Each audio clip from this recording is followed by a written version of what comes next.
The ridge holds its breath. A scent of iron and open plains, alien to this dense vertical world. It is a challenge carried on the wind, an unforgivable intrusion. One shadow that commands absolute respect. But today, a new power has come to claim the throne, and the mountain itself will tremble. An epic war is coming to the wild. In the heart of the forest, the old king stirs. The Rockhide gorilla, a colossus of muscle and stone-grey fur, rises from his throne of woven branches. He is the architect of this domain. It is his legacy, a fortress built over a lifetime of unchallenged rule. It is an insult that echoes through the trees, a declaration of war that cannot be ignored. The king's calm eyes, deep and knowing, narrow into slits of cold fury. A low rumble builds in his chest. This is a legendary scale conflict. The purpose of this clash is mythic, designed to forge a new legend in the crucible of combat, where the stakes are not just territory, but existence itself. The trespass will be met. The challenger ascends. He moves with a liquid grace that belies his immense power. He is driven by a raw, primal imperative, to conquer.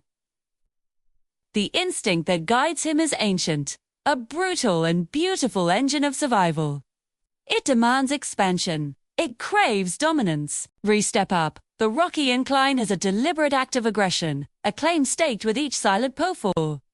This is the wild, untamed and unforgiving, where actions are not born of thought, but of a deep cellular need to survive, to thrive, to rule. This instinct keeps the story raw. It keeps the tension at a fever pitch. There is no negotiation here, only a primal clash of wills. He pauses, tasting the air. The scent of the incumbent is strong, a challenge accepted. A growl, low and guttural, escapes his throat, a promise of the violence to come. The world is a maze of shadow and mist. The canopy is so dense it swallows the light, leaving the undergrowth in a perpetual twilight. This is the gorilla's arena, a place of ambush and shadow play. Every broken trunk is a potential shield. Every thicket of ferns a hiding place. The air is heavy, pregnant with the moisture that drips from every leaf, muffling sound and distorting sight. Thief. The gorilla moves through this world with an innate understanding, his massive form melting into the gloom. The lion, an outsider, is at a disadvantage here. He is exposed, his movements loud in the suffocating silence. The forest itself seems to conspire against him, but the forest gives way. Here, the world opens up under a grey, unforgiving sky. This is a stage for a final confrontation, a place of no escape.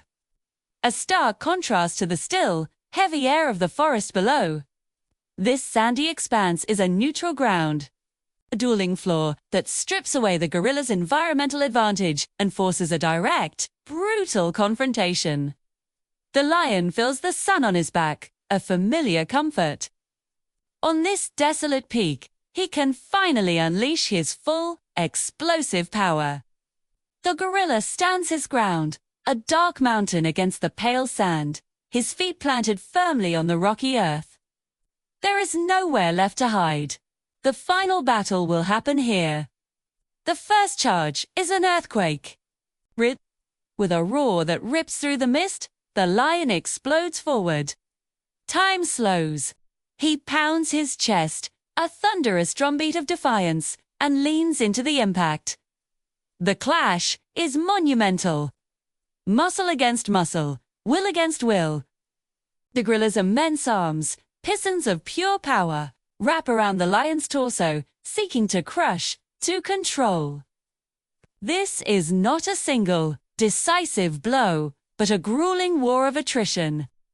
They break apart, circling, each assessing the other. The fight escalates, moving from grappling to swift, brutal strikes. The gorilla is stronger, his blows landing with the force of falling boulders, shaking the very ridge they stand on, a relentless climb in intensity designed to hold the audience captive. The midpoint arrives like a crack of thunder. The lion, using his superior agility, lands a powerful blow, sending the gorilla stumbling backward. For a moment, the king is vulnerable. His footing slips on the loose sand, his balance compromised. The lion sees his chance. He aims to drive the king to the ground, to assert his dominance in a way that is absolute. The world watch. This is the turning point, the moment the tide could shift irrevocably. In a stunning display of power, he plants his foot against a rock, halting his slide. He uses the lion's own momentum against him, pivoting his massive body. A tree, weakened by the initial conflict, groans and snaps under their combined weight as they crash against it. Dust and splinters fill the air. 2. The momentary advantage is lost, transformed into a stalemate of raw, locked power.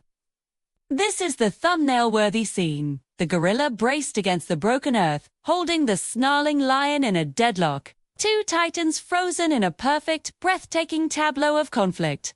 The balance has not shifted. It has shattered.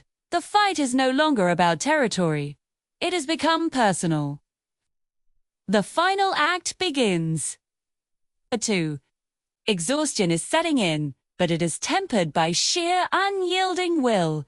Every muscle burns, every breath is a struggle. The pace becomes heavy, dramatic. The initial chaos has distilled into a grim, focused duel. The lion, bleeding from a dozen shallow cuts, his magnificent mane matted with dust, gathers himself for one last, desperate assault. His body, a testament to the brutal exchange, does not meet the charge head-in. As the lion hurtles past, the gorilla's arm swings.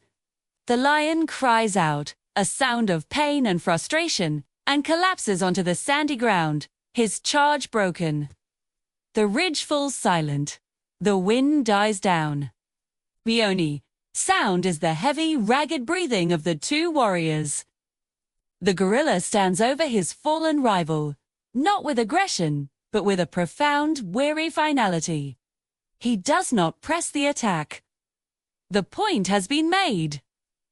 Dominance has been asserted. Slowly, he turns and walks to the highest point of the ridge. He stands, his silhouette framed against the gray, churning sky, and pounds his chest. The sound is not the furious drumbeat of battle, but a deep, resonant declaration of victory.